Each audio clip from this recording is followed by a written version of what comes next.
امام حسین کے نام پر رو بھی لیتے ہیں، امام حسین کے نام پر ماتم بھی کر لیتے ہیں، امام حسین کے نام پر لنگر بھی کھا لیتے ہیں، لیکن کوئی کام جو امام حسین نے کیا وہ کرنے کے لیے تیار نہیں ہے۔ کیوں؟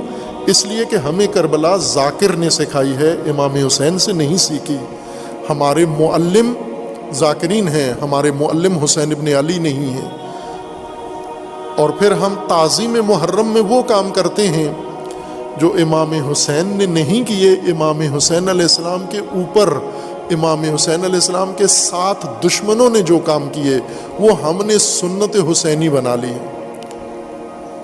وہ ایک ایک چیز ہم نے باقاعدہ ترتیب کے ساتھ اس کو کربلا کی اور محرم کی رسمیں بنا لیا ہے۔ کیوں؟ کہ امام حسین علیہ السلام کے ساتھ یہ کچھ ہوا۔ آگ لگائی گئی خیموں کو، ہم آگ جلا کے اس میں کود